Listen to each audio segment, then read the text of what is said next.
Streaming from the 22 News Broadcast Center. This is 22 News at 4 p.m. Digital Edition.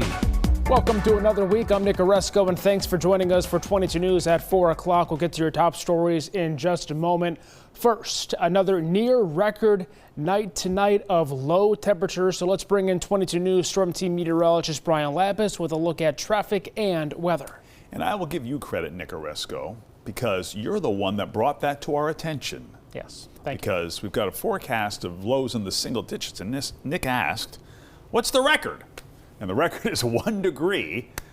You know what? I can't remember what the year it was set, but it's 1 degree for tomorrow morning at Westover Air Reserve Base. That's the standing record, and we're going to be close to it tomorrow morning. Let's take a look at what's happening right now. Traffic, a little slow at the 291 I-91 merge, as it often is at this time of day. The Pike looks pretty good, and north of Springfield, I-91 is also looking fine. Let's take a live look, or we'll take a look at the lobby as the final hours of our 22 News U.S. Marine Corps Reserve Toys for Tots campaign continues. And you can see that we've got a lot of toys, which is really fantastic. There's still time for you to make your new unwrapped toy donation. We're accepting those new unwrapped toy donations until 7 p.m. So come on down and say hi to us here at 22 News. All right, temperatures, please, Arthur. Arthur, there we go. 25 right now, Northampton and Westfield, 26, Greenfield and Springfield, 21 in Orange. About where we expected. We've had sunshine for much of the day with some intermittent thin clouds, and I expect that there will be some clouds that roll in here through the early evening hours. But the trend will be for clearing here overnight. We'll show you with our 22 News Storm Team forecast. The Hampden County DA's office has confirmed the deaths of 3 people in a Springfield home was a double murder-suicide. According to the DA's office, the bodies of 2 men and 1 woman were found inside a home on State Street on November 25th. 2 of those people, a 67-year-old from Springfield and a 47-year-old of West Hartford, Connecticut, had been stabbed to death. Those names are on your screen. The third person, a 43-year-old of West Hartford, is believed to have stabbed the victims before taking his own life. The case remains under investigation. The second week of testimony in the Brian Walshe trial began this morning. The Cohasset man is accused of killing his wife Anna on New Year's Day 2023. He's pled guilty to dismembering her body and misleading police, but is fighting a first-degree murder charge. Testimony last Friday ranged from text messages between the Walshe couple's cell phones and the tools prosecutors say were discovered in a dumpster during the search for the missing woman in early 2023. The judge told the jury Friday that she estimated there would be 2 more weeks worth of evidence to get through.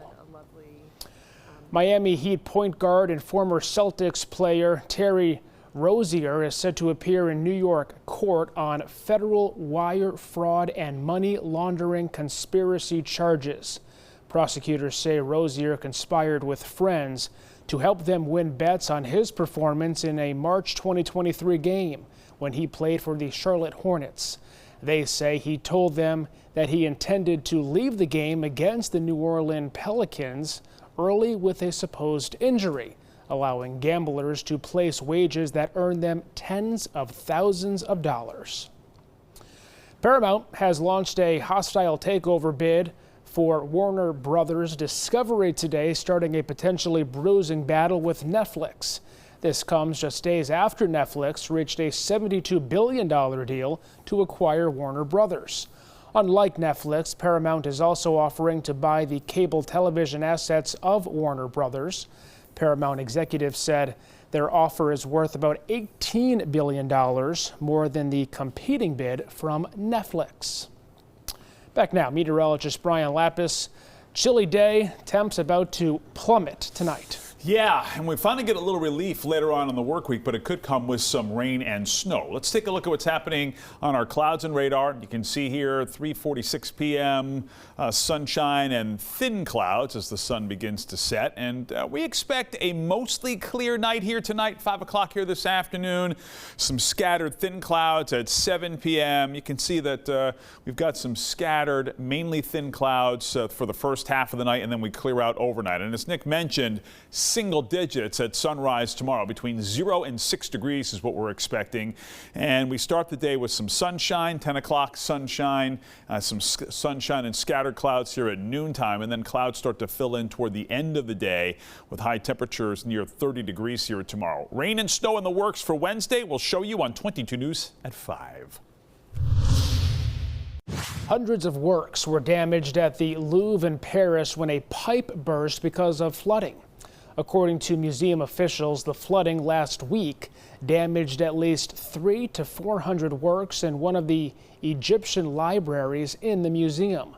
The flooding led to a burst pipe and affected one of the 3 rooms. A complete count of the affected works is underway. Sylvester Stallone, Kiss, and Gloria Gaynor were among the luminaries celebrated at the annual Kennedy Center honors. The honorees were being recognized for their influence on American culture and the arts.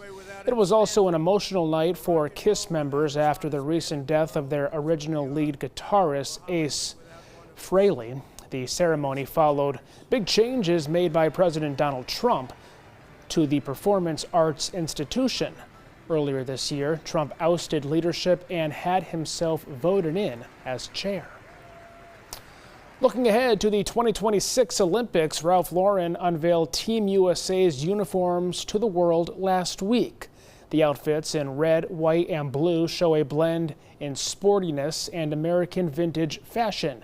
Chief Branding and Innovation Officer David Lauren says the design has to be timeless and something that people will wear and appreciate forever. It wasn't just made for the athletes. The Olympic wear was also available to the public.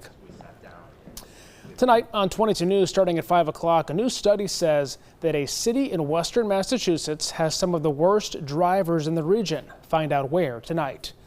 And a lucky lottery player in Springfield bought a high-value scratch ticket from a local convenience store, what they plan to do with their winnings.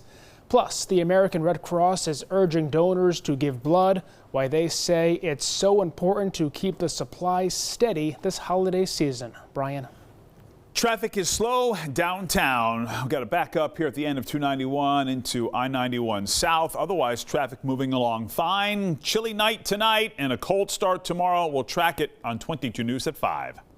Updates anytime at wwlp.com, the free 22 News app, and always on 22 News Plus. We'll see you tonight, starting at 5.